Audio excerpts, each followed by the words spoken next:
Boa noite, pessoal. Estamos aqui com a nossa primeira live do Tributário em Jogo de 2024, né?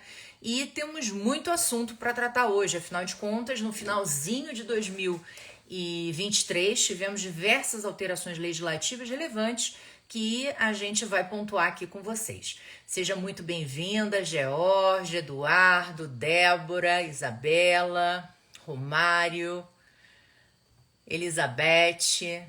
Que bom ver aqui vários que normalmente acompanham as nossas lives, né? Elizabeth está sempre ligadinha aqui na gente, obrigada. Priscila, olá, boa noite.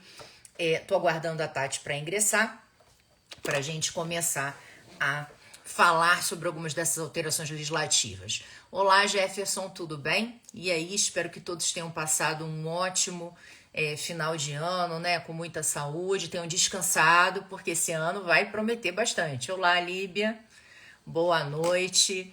Sejam todos bem-vindos. Todos são do Rio, São Paulo. Fala aí de onde você é. Aqui foi ótimo, deu pra gente descansar bastante, afinal de contas, o ano vai. A gente já sabe que tem muito trabalho, tem uma hora que a gente precisa dormir, né, gente? Taylor, Aires, sejam muito bem-vindos. Analisa, Brasil Júnior. Que se não der. Ah, temos a Priscila de Santa Catarina, Geórgia do Rio de Janeiro, que legal! A Líbia de Salvador, Bahia, muito bom. Adoro quando a gente tem essa mistura aqui. Ver o Rio de uma forma, ver o Brasil de uma forma bem ampla, né? E é interessante que vocês podem trazer o input de vocês também em relação a alguns pontos que a gente vai trazer. Esse ano, sem dúvida, gente, vai existir diversos pontos, vão existir, perdão, diversos pontos de análise, né? Não só com relação a essa primeira leva, Maceió, excelente, Saulo. Essa primeira leva, né, da emenda constitucional, como também a gente vai ter das leis complementares que vêm a regulamentar diversos dispositivos. E, na verdade, a grande ansiedade, né, das pessoas ela está em torno dessas leis complementares que estão sendo elaboradas e que vão sair. Agora, antes disso, porque a reforma é um processo longo de muita discussão, a gente tem algumas alterações legislativas que nos auxiliam no dia a dia agora, e que é importante você fique ligado. Foi isso que a gente preferiu separar para conversar com vocês hoje, tá? Oi, Daniel, querida. A Tati acabou de entrar, já estou incluindo ela aqui. Olá, José, tudo bem? Vamos lá. Tati, já te aceitei, você está entrando. Olá! Oi, tudo bem? Tudo jóia. Olha, hoje estamos com uma audiência totalmente diversificada. Estamos com o pessoal de Alagoas, estamos com o pessoal da Bahia, estamos com o pessoal de Santa Catarina. Tributário em jogo nacional, Não é não? Brasil inteiro. O Brasil Gostamos de ver. inteiro, olha só. Gente, eu estava comentando com eles, Tati, que são muitas alterações, é muito importante, né? E uma das coisas que a gente colocou, até debatendo o tema dessa live de hoje, dessa primeira do ano, é que é muito importante a gente ter calma, né? Porque no cenário de tanta legislação saindo e etc., às vezes a pessoa já quer fazer um curso. Hoje até estava comentando com minha equipe sobre isso. Pô, reforma tributária. Eu falei, meu filho, só Por tem uma quê? emenda constitucional, você vai fazer curso de quê? Né? A gente precisa ter calma. Primeiro, a gente precisa Material. entender exatamente, ter material. Então, assim, o que é importante? Estar ligado, acompanhando, lendo as alterações legislativas para que a gente possa ir vendo aonde a gente consegue entrar e aonde a gente não consegue entrar. Ou seja, onde a gente consegue tirar tese, onde a gente consegue ajudar o cliente. Não, a Samanta de Lisboa, olha que beleza, estamos até fora do Brasil. Que bom tê-la aqui conosco, Samanta. Bem, Amanda é então, seguidora antiga. não é? Amanda, Sempre aí, sempre participando.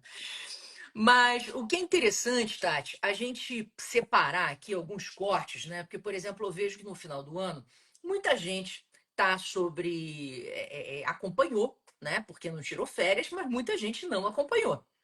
Então, é interessante a gente trazer, eu acho, de primeiro ponto aqui, uma discussão que foi enorme no final do ano passado, quando saiu a conversão da 14.089, que foi justamente aquela lei que veio a tentar regulamentar a discussão que houve sobre o CARF, né? O retorno retorno do voto de qualidade para o CARF, retirando ali a multa qualificada, quando você tem o voto de qualidade, e possibilitando a retirada dos juros também na hipótese do contribuinte decidir fazer o pagamento, né? Então, essa norma ela veio, né, com esse foco, mas ela trouxe um elemento que muita gente não prestou atenção e outros prestaram na lei de execuções fiscais. E um foco importante. Qual foi? Foi justamente aquela possibilidade de você não liquidar a garantia financeira, que é um tormento, né? Principalmente para quem advoga, Claro. né? Na área federal E demais. Na área estadual, depende. Diga. era uma jurisprudência que o STJ vinha referendando e, a meu ver, e na opinião de muitos tributaristas e processualistas de grande respeito, né, era um entendimento bastante complicado, né? Porque como é que você já vai dar um caráter de definitividade para um montante que ainda está sendo discutido, né? Se está em pendência o trânsito em julgado. Então, essa alteração legislativa, e é até interessante ver isso, de o Congresso ir num caminho para superar uma jurisprudência que é um exemplo daquilo que a gente chama de diálogos institucionais. E acho que é interessante, né, a gente observar, né, como que as instituições conversam no que diz respeito ao que eles entendem e o que eles prescrevem para o sistema dentro desse cenário político, né? Porque as instituições elas se apoiam, elas colidem entre si, o diálogo político vai acontecendo e essas coisas vão andando, né? Então, isso é Exatamente. Então você já começa o ano com uma boa notícia para o seu cliente, né? Se você tinha que correr naquela loucura lá de oferecer garantia financeira, perdi nos embargos julgados improcedentes, tem o risco de liquidação de garantia financeira, eu tenho que entrar com um pedido de efeito específico, com essa alteração que retornou com um artigo lá que alterou a lei de execuções fiscais, incluiu um parágrafo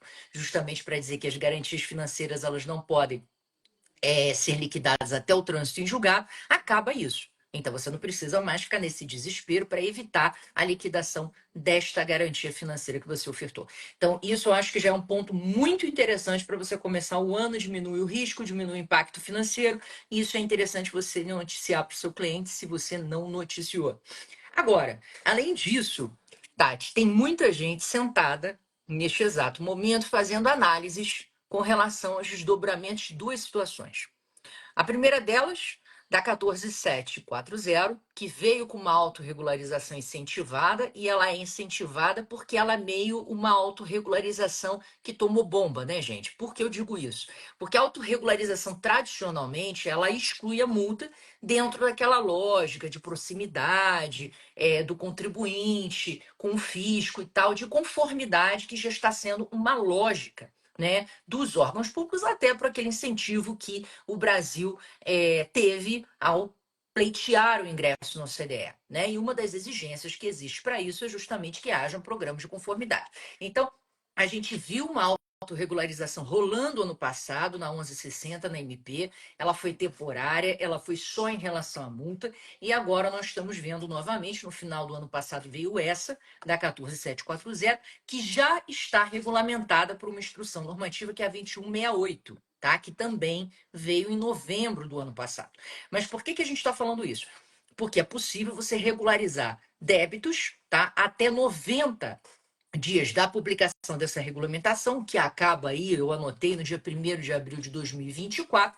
Então, você tem até abril desse ano para poder fazer essa autorregularização, né? E o que é interessante disso é que ela engloba débitos não constituídos e débitos constituídos justamente entre o período de 30/11 até 1/4. Então, permite realmente uma limpa interessante na carteira do seu cliente em situações que, obviamente, ele entende que há razão do fisco. Inclusive, pode haver procedimento de fiscalização, né, Tati? Isso é um ponto relevante. sim, com certeza, porque aí isso amplia, né, as oportunidades de autorregularização. E acho que é interessante, né, a gente trazer isso, a Vala até numa perspectiva mais duradoura, né, uma análise mais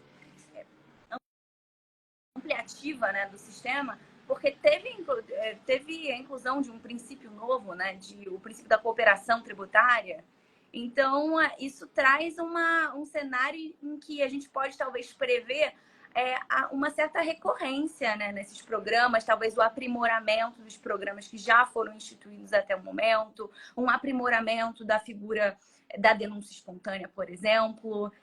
O que você acha? Você acha que esse princípio ele efetivamente vai ter um efeito prático na forma como o direito tributário é ali manejado pelos operadores, manejado pelo legislador, quando ele legisla a norma em matéria de direito tributário? O que você acha? Ou vai virar letra morta? Porque tem muita coisa na Constituição, em direito tributário também, que fica ali um textinho bonito para fazer uma graça, mas a gente não vê, né, materializada a própria capacidade contributiva, né?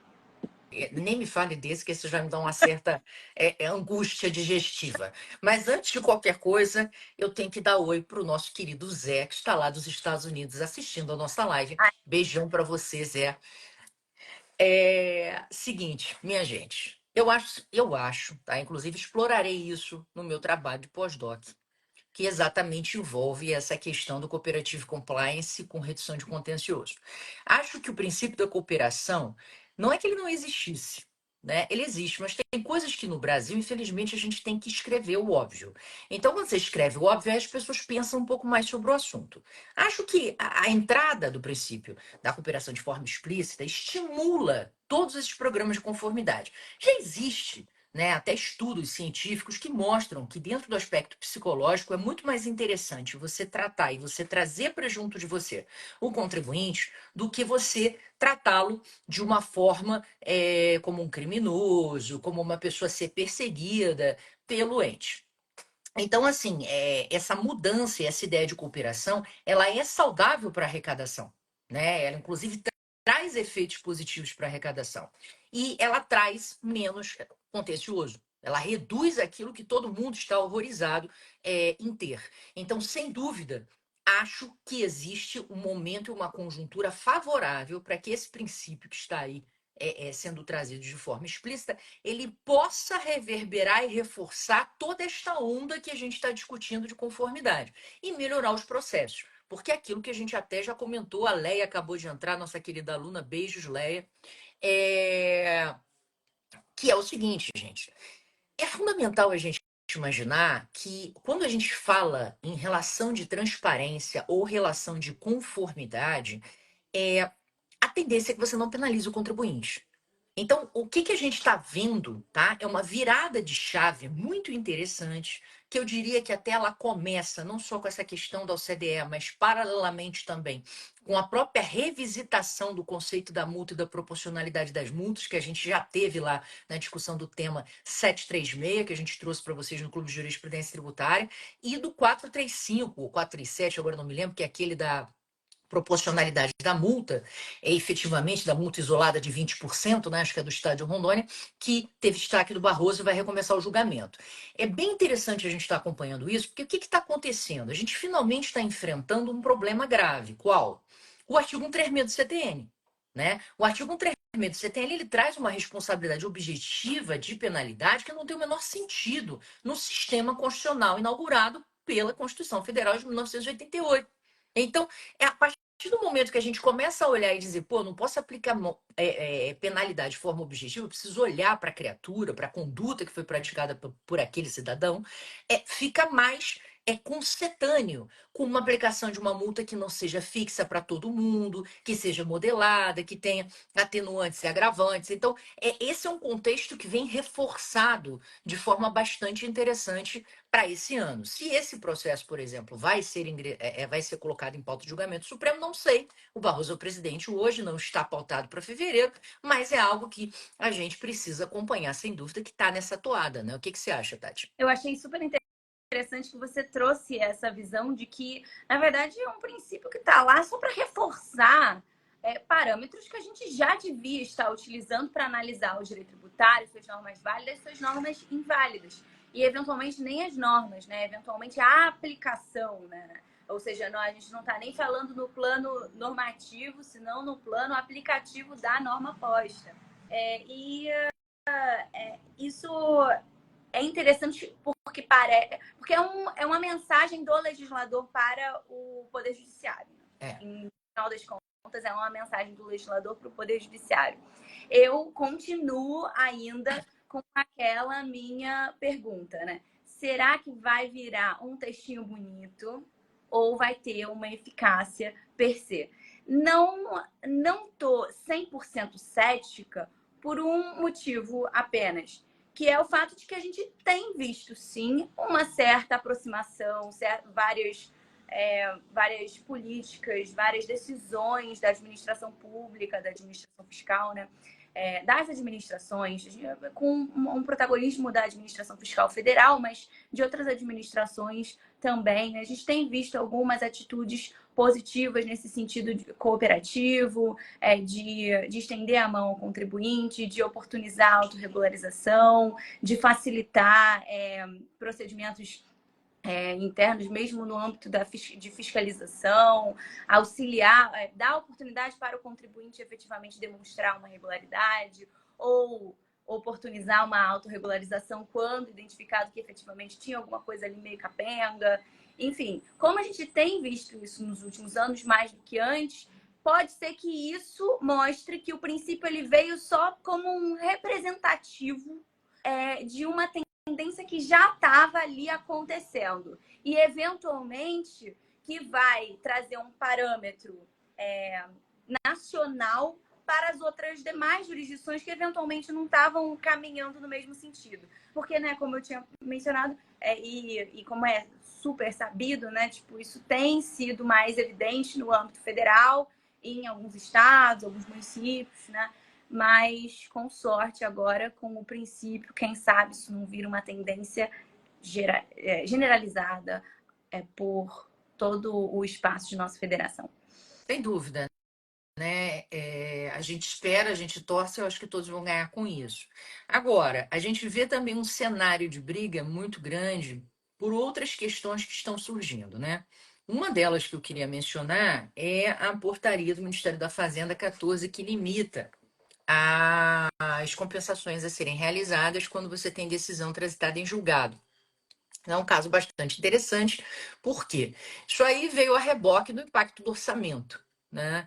Ou seja, sem dúvida o poder público ele se vê às vezes limitado de recursos em razão do uso pelo contribuinte de créditos, né? Porque na declaração de compensação você faz a habilitação do crédito, você informa um quanto, então a Receita vai saber efetivamente quanto você está pretendendo compensar naquele dado momento, e aquilo ali pode fazer com que você pare de recolher tributo durante um período substancial, né? 2, 3 meses, a depender do valor que você tem e, obviamente, da movimentação que você tem. Então, a ideia dessa portaria foi justamente tentar guarnecer e manter dinheiro nos cofres públicos, levando em conta que a gente sabe que existe uma missão grande, né, do governo em relação à redução do déficit que existe. É interessante também mencionar que essa limitação ela vai existir para. E aí a gente está falando, pessoal, claramente de situações onde você teve o título, caso típico, né, do que seria, se fosse julgado agora, o ICMS na base de cálculo do PIS e da COFINS. A Tati caiu? Peraí. Pronto, deixa eu ver se ela entra aqui de novo. Oi, Mari. Oi, Tati, tudo bem, querida? Voltou. Cai. Vai, não, sem problema. Eu estava mencionando aqui a questão da portaria, né, que veio justamente com o objetivo de promover uma redução do impacto no caixa da União, justamente quando da utilização da compensação, porque o contribuinte, quando vai ao judiciário, como no caso de ICMS na base de cálculo do PIS e da COFINS, ele tem uma sentença que permite que ele faça a compensação, mas não foi apurado o valor. O contribuinte vai apurar, vai habilitar e vai declarar na habilitação e fazer a sua compensação. Então, é naquele momento que ele faz a habilitação é que realmente a Receita Federal sabe do valor e, a partir dali, ele fazendo a compensação, é que vai existir uma disputa entre o contribuinte e a Fazenda para poder fazer a aferição se aquele valor que foi indicado pelo contribuinte, de fato, é válido ou não. Claro que isso não existe quando a gente tem um valor já fixo e liquidado para fins de compensação. Então, eu tenho um valor específico, não vou ter uma disputa com relação ao valor, mas, de qualquer jeito, esse valor, apesar de conhecido, também vai gerar impacto. Então a gente tem essas duas situações básicas, né? Eles simplesmente disseram o seguinte: se você tem um valor para utilizar em compensação que seja inferior a 10 milhões, você não tem limite nenhum. Fica tranquilo, vai fundo, apura isso aí alegremente. Agora, acima de 10 milhões, a coisa vai começar a pegar. Então ele pega faixas, tá? E aí eu recomendo que vocês deem uma olhada nessa portaria, que vai justamente ali entre divisão em 12, tá? Até, se não me engano, 60 meses. Tá? Então vai de 12 a 60 meses, e aí a gente está falando 60 meses, que são aqueles débitos, aqueles valores acima de 500 milhões de reais, ou seja, valores bem altos, né, para fins de compensação. Isso é interessante, muita gente está discutindo. Por um lado, a gente tem um argumento bastante razoável da ordem financeira, afinal de contas, é uma questão de programação. Não existe uma limitação do exercício do contribuinte? Sim, são teses que a gente tem visto, no sentido de que, eu realmente estou limitando um direito, já fiz o cara brigar lá, vamos lembrar dos dados do CNJ, 18 anos e 11 meses, o cidadão ganhar, a ação transitar em julgado, para ele ir lá alegremente aproveitar, e agora ainda ele vai ter uma limitação temporal à utilização disso. Será que isso é válido? Será que isso é constitucional? Será que não há uma limitação indevida? E sob o outro prisma, nós temos, de fato, uma argumentação financeira bastante robusta, no sentido de que, bom, eu preciso de previsibilidade. Né? Então, se a gente já tem a sistemática do precatório e o cara faz a compensação, na compensação eu não posso ter aquela programação financeira que eu tenho no precatório, mas também na compensação eu não vou saber o quanto você vai compensar até que você habilite e informe para mim. Então, eu tenho na maior parte das vezes, né? Então, eu tenho uma dificuldade também de previsibilidade caixa. Eu, como governo, preciso ter essa previsibilidade. Então, existe aí um tênue limite que deve ser trabalhado para quem quiser discutir essa limitação. Né? Lembrando que existe um argumento forte de déficit público a suportá-la. Né? Que é justamente o que? Até que ponto esta limitação me gera um prejuízo? Né? Qual é o prejuízo que eu tenho aqui escalável nessa limitação? Lembrando, novamente, que ela veio por portaria. Então, assim, é interessante, a gente pode argumentar questões vinculadas aí à proporcionalidade, vinculadas a tempo até prejuízo patrimonial, né? Afinal de contas, a pessoa ela está 18 anos para reaver aquele valor e quando vai reaver ainda tem uma limitação que pode se estender a 60 meses. A gente está falando aí de um tempo bastante substancial, são 5 anos a mais, né? Limitação essa que muitas vezes você não encontraria nos precatórios na regra tradicional, que também foi mexida e que hoje a gente tem no âmbito federal a possibilidade de postergação do pagamento desses precatórios também, para que se mantenha um maior caixa, né? E aí, o que que você acha, Tati, dessa loucura toda que eu acabei de falar?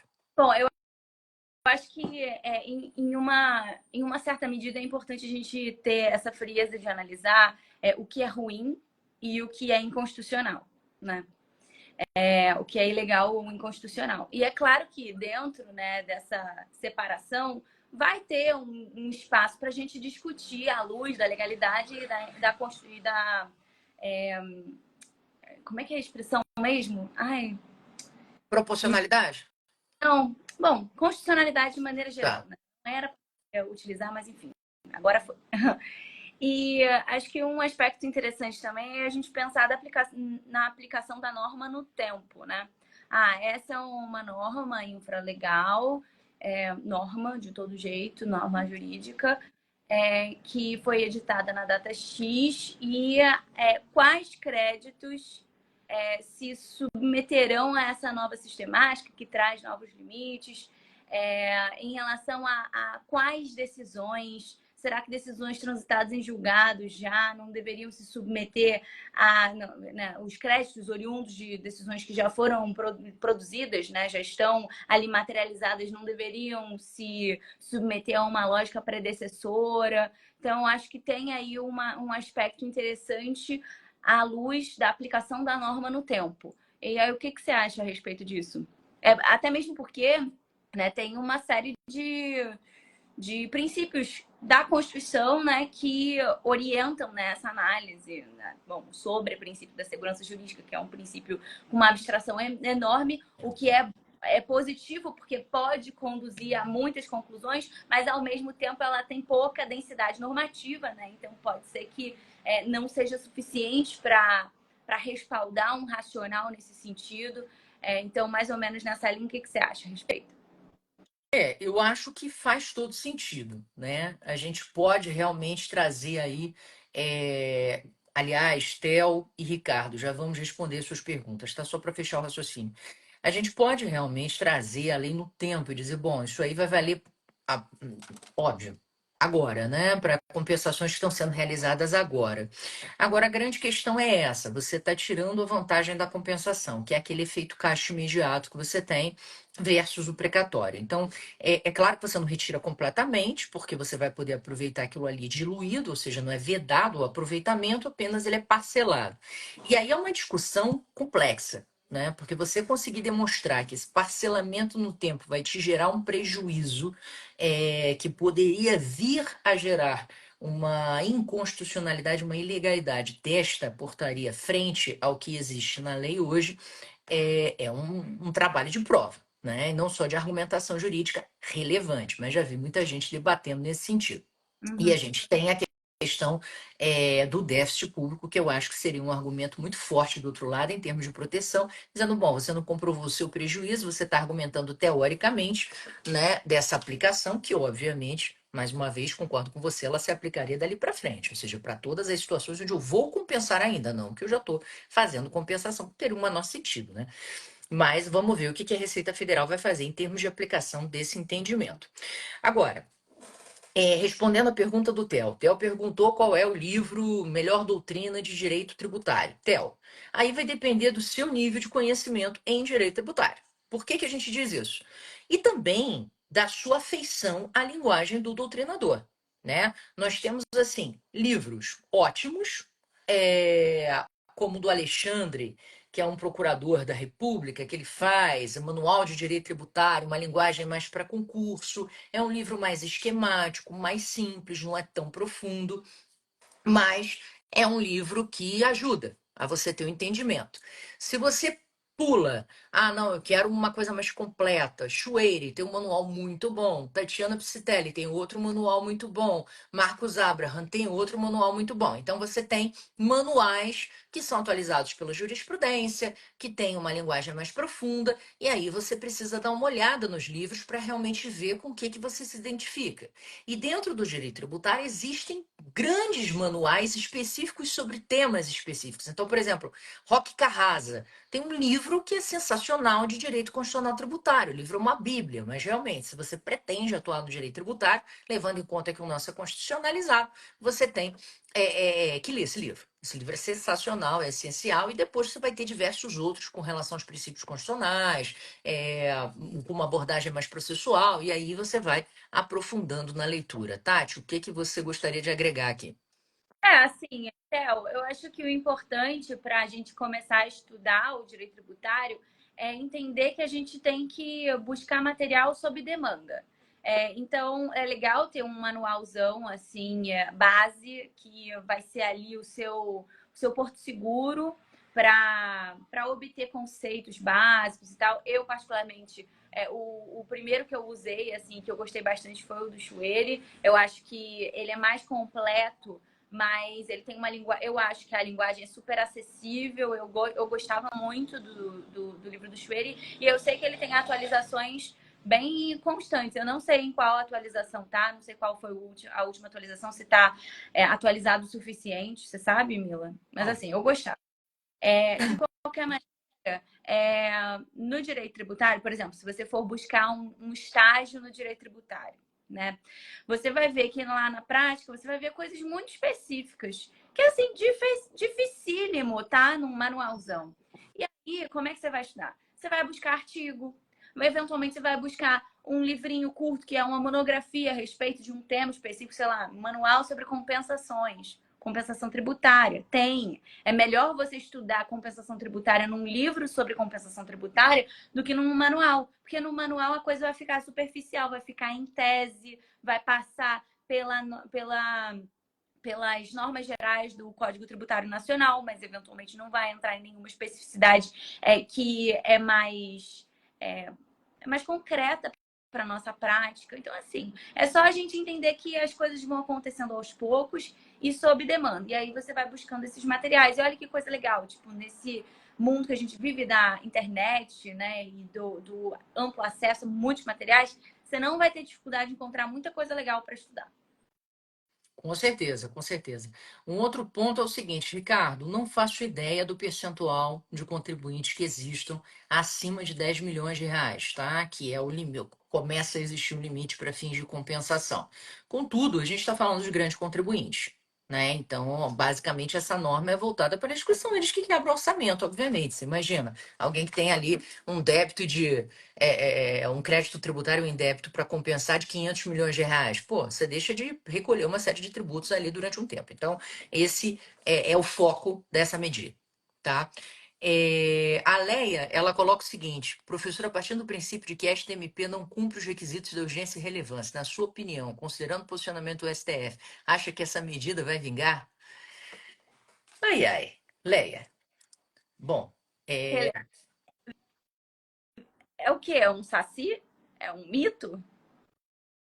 gente, o problema é que o critério da relevância e urgência ele já foi ignorado pelo Supremo Tribunal Federal diversas vezes, né? Então, assim, a gente tem um pouco de dificuldade de ver, o Supremo ele evita fazer uma avaliação da medida provisória, salvo se você tem algo absurdo, né? Uma violação extremamente absurda que permita essa aferição. Em regra, ele autoriza. Então, particularmente, não sei. A tendência do Supremo seria manter, tá? E não derrubar uma MP por relevância e urgência, salvo se o Barroso mudar bastante a linha do que tem sido feito pelo Supremo, né? É assim, se a gente for na raiz da coisa, é muito difícil pensar em qualquer medida de ordem tributária. Que seja relevante e urgente. Concordo. Então, se assim, a gente tem um histórico tão longo e constante, né, de medidas tributárias vindo, né, por MP, acho que nesse caso não tem nada muito diferente a ponto de justificar uma virada louca no Supremo, porque seria uma virada bem doida. E a gente tratou muito, é engraçado como essas discussões são circulares, né, Leia? Ano passado a gente tratou disso na MP 1160.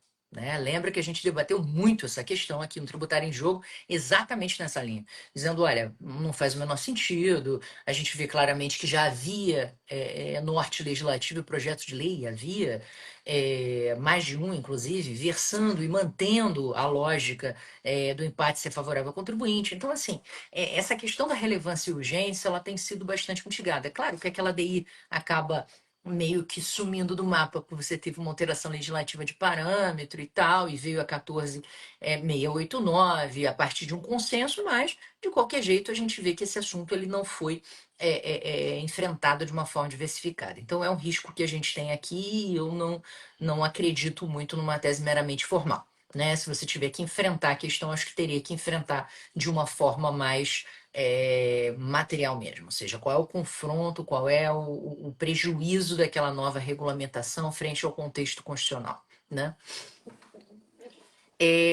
Um ponto que eu acho interessante a gente trazer também para vocês é que não houve só essas alterações permitindo autorregularização, pagamento de débitos e a garantia dos seguros e das fianças bancárias ofertadas em processos, né? Ou seja, a não liquidação deles até o trânsito em julgado. O próprio CARF ele teve algumas alterações estruturais motivadas aí não só pela greve dos auditores, pela entrega de cargos que houve aí no final do ano. Então, tudo isso fez com que houvesse algumas modificações importantes, né? Além do regimento interno do CARF, que teve alteração, reduzindo o número de conselheiros de 8 para 6, né? A gente teve também algumas alterações de limite para julgamento em sessões que seriam híbridas ou presenciais, ou seja, para ter uma sessão que seja presencial ou híbrida, primeiro, se trouxe alguns critérios, né? Ou seja, se a matéria versa sobre uma situação que teria crime contra a ordem tributária, teria que ser nessa condição. Se você tem um processo que seja prioritário nos termos do regimento, ele também teria que ser julgado nessa condição. E quando ele observa um determinado valor, né? Essas regras vieram na portaria 8 e aí veio a 9 trazendo os valores. Então, Por exemplo, para processos da primeira sessão, se considera como necessário valores superiores ou iguais a 60 milhões para fins de julgamento em sessão presencial ou híbrida. Quando a gente fala de processos da segunda sessão, estou falando de processos no valor de 7 milhões e 500 mil ou acima. E quando a gente está falando de processos que estão na terceira sessão, são de valores iguais ou superiores a 30 milhões. Então é importante você ter essa percepção, porque fora isso, você vai estar numa zona onde o processo não precisa ser julgado de modo presencial ou híbrido. Ele pode ser julgado de modo assíncrono, tá? Nos termos do que veio a portaria 8 a regular. Então nós vamos ter um andamento natural desses processos no CARF, até porque é meta de julgamento de processos relevantes com valores altos esse ano. Né, por uma questão também de caixa. Então é importante que o tributarista tenha ciência de que a gente vai ter uma aceleração dos processos das pautas de julgamento presenciais ou híbridas no CARF, tá? Com relação ao processo de valor relevante, e nós vamos ter a possibilidade de sanções assíncronas para limpar aquele passivo de menor valor que está lá com eles. Então, existe essa mensagem de celeridade e a gente precisa estar acompanhando também isso. O que você acha dessa medida, Tati? Em termos de redução de quórum de turma e, ao mesmo tempo, a possibilidade desse julgamento híbrido aí. Assim, a gente sente, né, a frustração da falta de celeridade, de fato. Então, a pauta em abstrato, né, da celeridade, eu acho que ela é muito bem-vinda e ela deve ser pensada. A gente tem que estar sempre refletindo sobre medidas pontuais ou mais amplas que possam ser profícuas nesse sentido, né, de tornar os julgamentos mais céleres. Só que, né, do lado da celeridade, a gente tem que pensar ainda na boa qualidade dos julgamentos, né? Porque de nada adianta você ter um julgamento que acontece no dia seguinte, que você protocola um recurso, mas não tem tempo hábil de análise. Enfim, no final das contas, o que a gente tem que levar em conta para ponderar esse valor da celeridade é um ponto ótimo, né?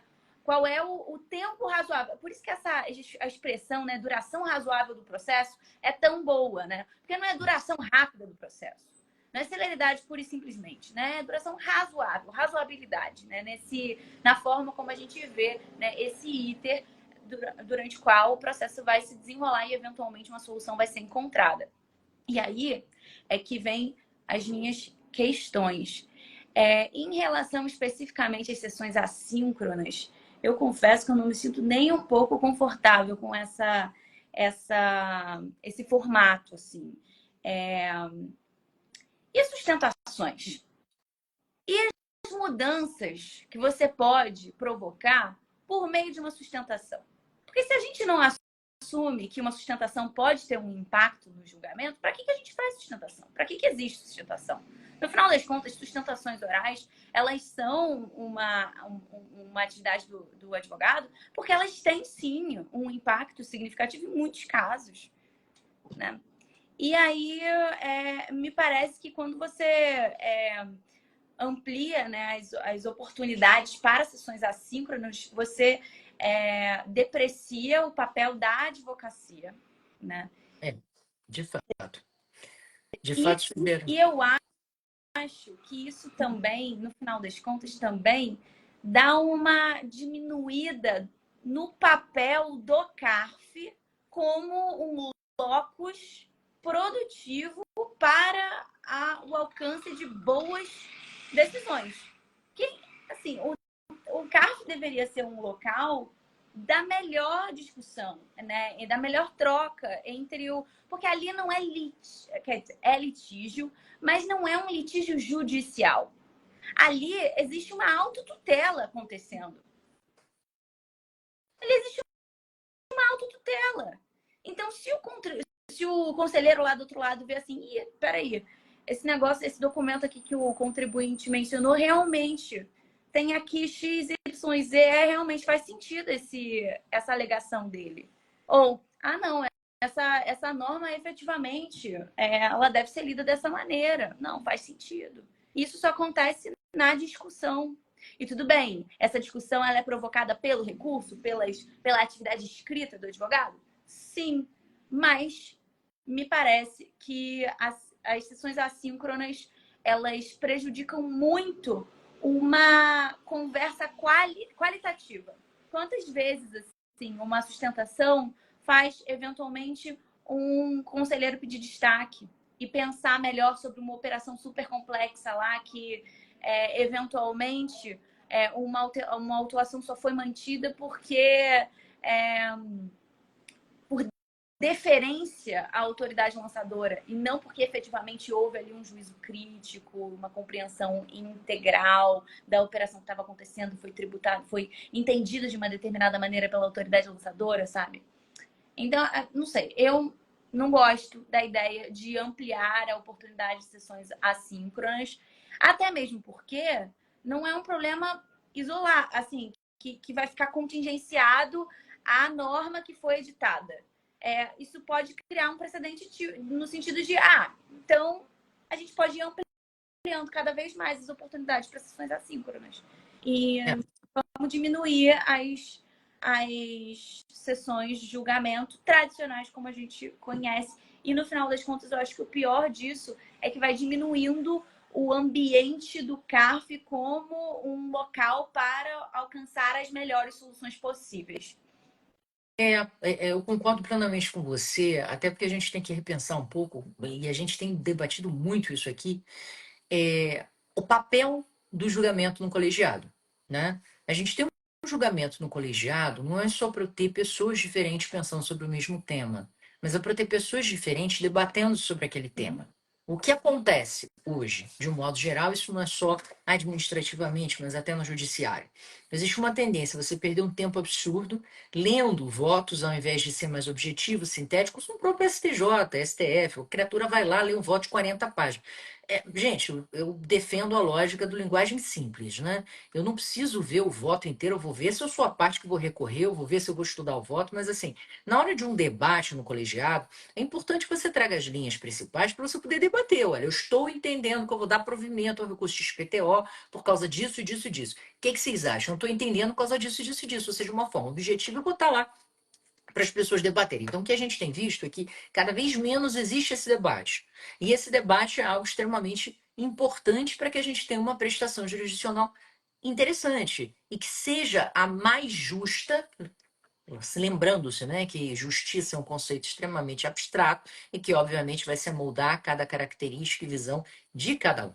Então, partindo desse pressuposto, a gente chega a uma decisão que seja mais adequada à realidade, porque você tem várias cabeças ali pensando que vão debater e que vão trazer uma síntese. A sustentação oral permite que você traga reflexões que podem despertar outros pontos no julgador. Então, faz parte dessa dialética de um órgão colegiado que, diferentemente do que ocorre num julgamento de primeiro grau, você não tem, porque você já tem um contato direto para o juiz. Você vai lá, despacha, está concluído o processo, você vai lá conversar com ele, leva o seu ponto, ele já ouviu o seu ponto, já ouviu da outra parte, cada um leva e ele vai decidir. Ele vai ter a síntese dele lá.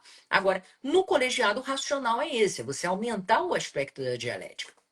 Então, você já tem uma redução desses debates. No CARF, por exemplo, a gente ainda tem alguns debates interessantes quando existe julgamento presencial. Nessa modalidade assíncrona, você corta isso. E você corta também essa possibilidade importante da sustentação oral. E eu diria que também um ponto que vem sendo indicado, né, como algo prejudicial no âmbito do CARF é o próprio despacho. Né? Não se tem conseguido chegar aos conselheiros. Então, quando você não consegue despachar com os conselheiros antes do julgamento e você tem uma sustentação que você também não chega a fazer ou vai gravar e vai mandar, você não teve a possibilidade de responder a dúvidas, né? Porque uma coisa é uma gravação onde você falou aquilo ali e você não faz a menor ideia do que a pessoa está pensando. Se ela tem dúvidas de XPTO do que você acabou de falar. Afinal de contas, o julgador não é obrigado a saber todas as situações, peculiaridades de todos os segmentos econômicos que vão ser julgados em CAF em relação à tributação. E Né? eu acho que isso acaba, isso, assim, a gente mencionou isso, né? Mas isso vai produzir decisões Sim, piores. o tempo todo. E por que isso é terrível, né? A gente ter decisões administrativas ruins. Porque uma boa decisão administrativa pode prevenir litígios judiciais. Exato. Se você tem bons parâmetros administrativos, um cara lá que está se planejando, está fazendo um planejamento tributário, Ele sabe quais parâmetros ele tem que utilizar para montar uma operação e tributar bonitinho. E eventualmente ele só vai ter esses parâmetros se tem já um contribuinte que já foi autuado, que estava lá discutindo administrativamente, que o advogado chegou lá na última das instâncias, ou, bom, não na última, mas assim, chegou lá no topo, né, da discussão administrativa, teve a oportunidade de debater. E mesmo que a autuação tenha sido mantida, pelo menos ele teve a oportunidade de levantar os pontos chaves para falar, conselheiro, você tem que pelo menos aqui delimitar nesse sentido. E aí os conselheiros vão lá e produzem um acórdão falando, em relação a isso, tem que o ponto sensível é que não observou a condição X. Isso você tem. Acho que deu um cortezinho, né? Mas enfim, o resumo da ópera é você poder sustentar, né? Pode ser um elemento chave para a produção de melhores acordos, com melhores parâmetros, ainda que o acordo não seja desfavorável àquilo que você está arguindo. Pelo menos você tem a oportunidade de levantar os pontos sensíveis. E aí os conselheiros vão se ligar, não, peraí, então tem que colocar uma observação aqui em relação a isso, em relação àquilo. Exato. E aí você tem uma jurisprudência administrativa mais redonda. E se a jurisprudência administrativa é mais redonda, você tem melhores parâmetros para planejamentos. Se você tem melhores parâmetros para planejamentos, as operações elas rodam melhores, você diminui autuações, você diminui o contencioso no longo prazo administrativo e você diminui eventualmente as demandas que vão para o judiciário. Ou seja, eu acho que aí é uma economia boba, sabe? Economizar. Até mesmo porque, aí complemento no seguinte sentido. A gente já está pensando em 1000 formas de gerir o contencioso judicial, né? Então a gente está com esse problema. E é válido que a gente pense em formas de diminuir esse contencioso. Só que a gente tem que pensar também que a gente tem que garantir que o contencioso que existe tenha boas soluções. E não só que ele vá sendo cortado e matado a qualquer custo. Até mesmo porque isso pode ser uma hidra, né, da mitologia grega. Se cortam a cabeça e nascem outros. Nossa, Passou uma moto aí. passou barulhenta, mas é porque eu deixei a minha janela aberta, porque tá um calor Miserável aí. miserável aqui em São Paulo, meu pai do céu. Não, sem problema. Eu acho que a gente conseguiu entender o teu racional. E é importante, você trouxe aí um mapeamento importante, ressaltando uma coisa que a gente já falou e que está calada agora, que é importante que vocês se liguem. Eu estou repetindo bastante a palavra importante hoje. Estou com ela na cabeça. É o seguinte, a gente tem uma reforma processual que está parada no Senado e que ela vem justamente com o objetivo de corrigir essas estruturas que nós temos hoje postas, porque elas são inadequadas. A gente chegou a um contencioso que, como falamos, ele representa aí mais de 75% do PIB, né? Então, quando a gente pensa nessas medidas, e a gente ouve o que a Tatiana acabou de falar, a gente verifica que às vezes a redução do contencioso ela não necessita de grandes mudanças. Basta que a gente utilize os instrumentos que nós temos hoje de forma adequada. Então, se eu consigo prestar uma boa análise no âmbito da autotutela administrativa e julgar os casos de uma forma razoável, eu consigo evitar que determinados assuntos possam ir para o Poder Judiciário. Se eu adoto uma lógica de conformidade que me permite a autorregularização do contribuinte, eu paro com discussão de denúncia espontânea. Gente, vocês já viram quantos processos existem hoje tramitando sobre denúncia espontânea? Ou discussão com relação à aplicação de multa? Que a multa é proporcional, a multa não é proporcional, a multa é típica, não houve a situação da multa, não existe análise da pessoalidade. Então, se a gente começa a ter uma análise razoável dos institutos, entender que multa não é para arrecadar e, ao mesmo tempo, que denúncia espontânea ela pode ser ampliada a partir do momento que eu quero desenvolver esse senso de cooperação com o contribuinte, eu mato linhas de discussão no judiciário de uma forma imediata. Não preciso de mais nada. Não preciso de lei dizendo mais nada, não preciso de mais nada.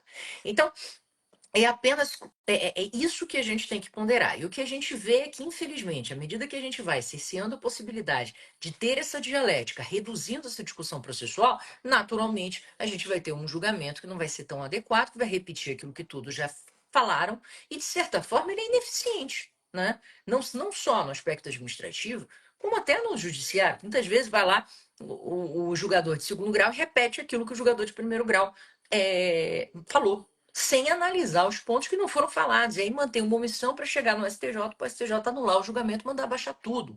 Então, assim, a gente precisa evitar este tipo de situação, porque esse tipo de situação também aumenta o contencioso. E isso não vai ser alterado por lei nenhuma, porque isso é modelo mental de julgador. Né? Então, é importante que a gente pense em como uma prestação eficiente, analisando o caso concreto. E aí eu não estou falando, gente, que venha julgar favorável contra o contribuinte. Ela precisa ser completa.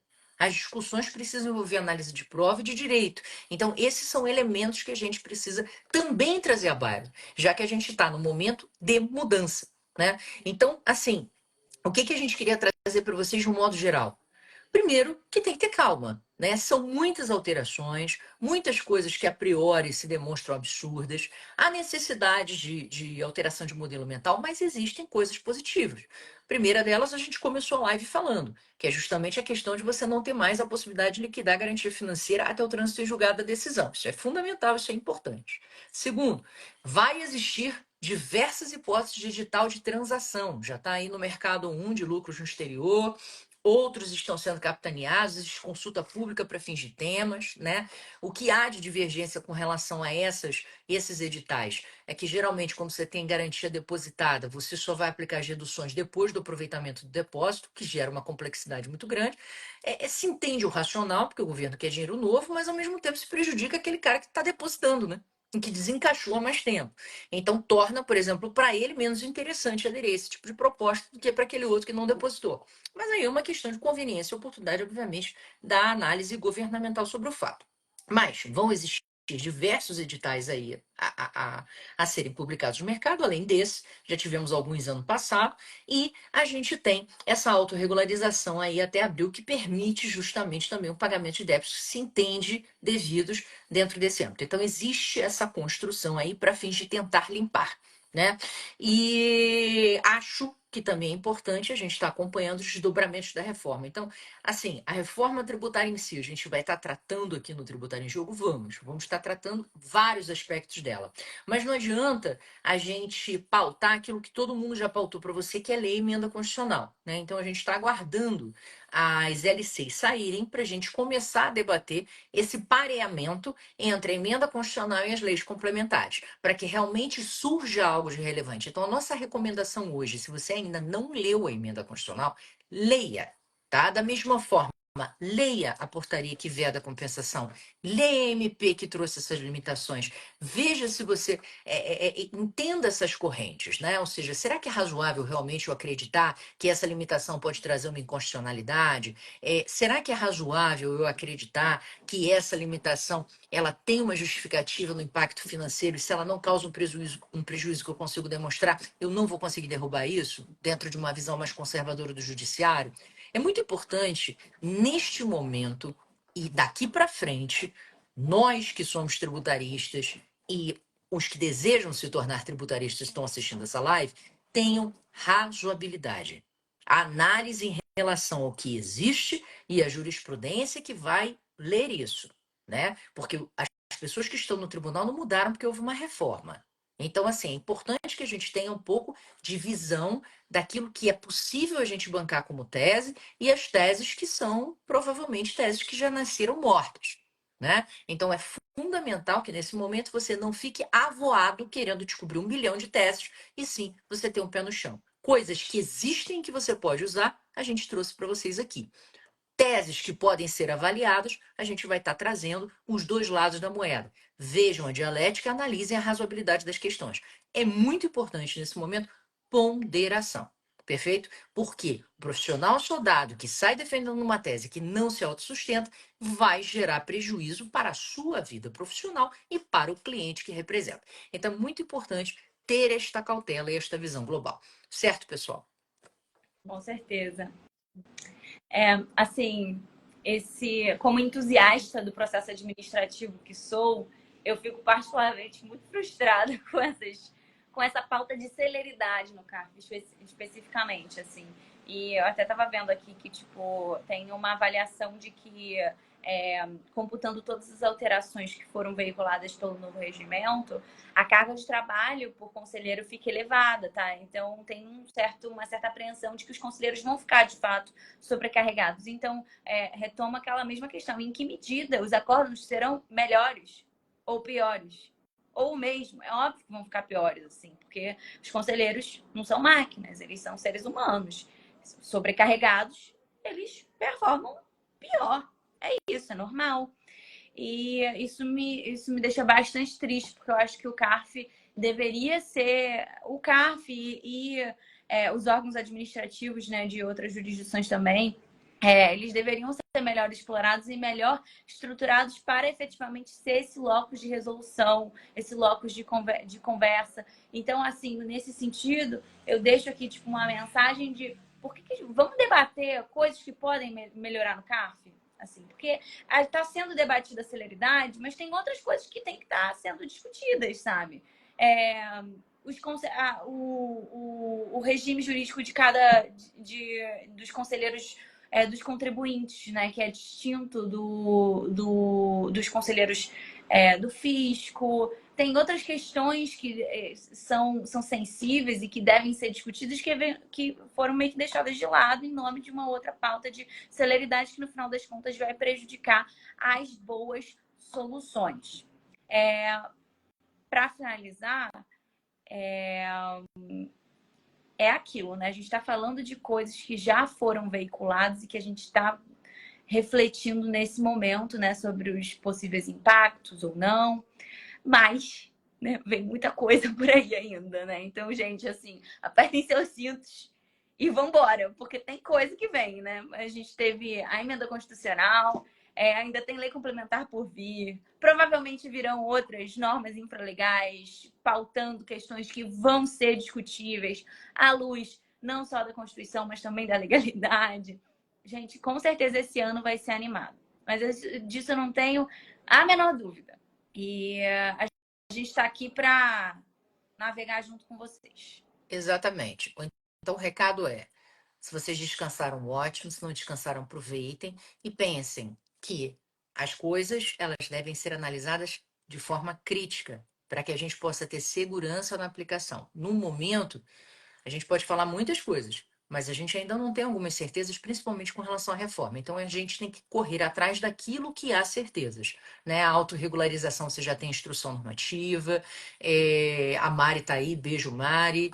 Boa noite, Maurício. Então, a gente tem toda essa estrutura já posta, né? A gente tem a questão com relação a 14.089, que também já está posta. Então, a gente precisa começar a limpar o que é claro daquilo que está obscuro e acompanhar o que é obscuro para que a gente possa ir tornando claro. Consenso crítico, é óbvio que essa é a nossa função, né? O CARF, sem dúvida, é um órgão extremamente importante, né? Existem coisas que precisam ser aferidas lá dentro. A celeridade, sem dúvida, ela não traz, por um lado, né, vantagens, mas por outro traz. E a gente tem que entender qual é o foco desse julgamento, né? A gente acaba desvirtuando aí um pouco a finalidade do órgão, de um órgão de julgamento para um órgão que acaba mantendo a autuação fiscal, né?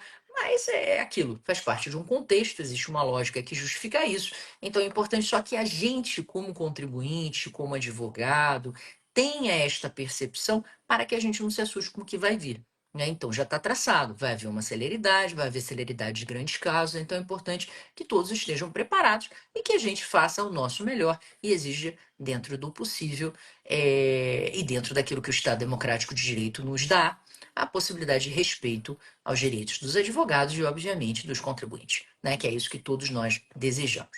Então, gente, é isso, é essa a mensagem da primeira live, né? Avisando que a gente vai trazer aqui muito conteúdo para vocês ao longo desse ano, mas sempre buscando essa serenidade, né? E trazer essas diversas visões para você. Obrigada para vocês que estão acompanhando, vários aqui que já acompanham a gente ao longo de muitos anos, né? No Tributário em Jogo. E é isso, um prazer revê-los e vamos em frente. Semana que vem tem mais. Beijo grande, Tati, obrigada.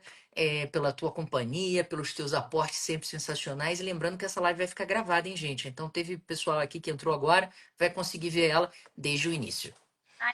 Aproveitando que é a primeira live do ano, eu aproveito, né, esse tempinho aqui no final para relembrá-los, né, que a gente tem o nosso site. Hoje foi perguntado a respeito de livros, a gente sempre compartilha dicas de livros, então acompanhem aqui pelo Instagram as nossas recomendações. A gente está sempre divulgando livros que são mais antigos, clássicos, livros novos, assim, dos nossos colegas que estão publicando agora. Eventualmente a gente recomenda alguns artigos que a gente está aqui na nossa órbita, né? Que a gente lê e acha interessante. Então, fiquem de olho aqui no nosso conteúdo.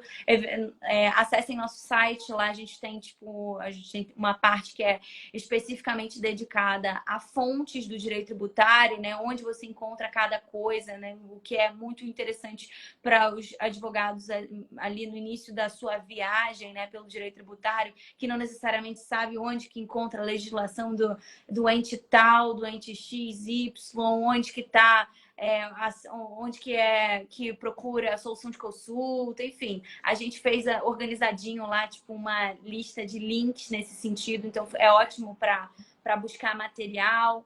E fiquem à vontade também para mandar sugestões para a gente adora se sentir inspirados pelas sugestões e dúvidas de vocês. É um prazer estar aqui com vocês novamente.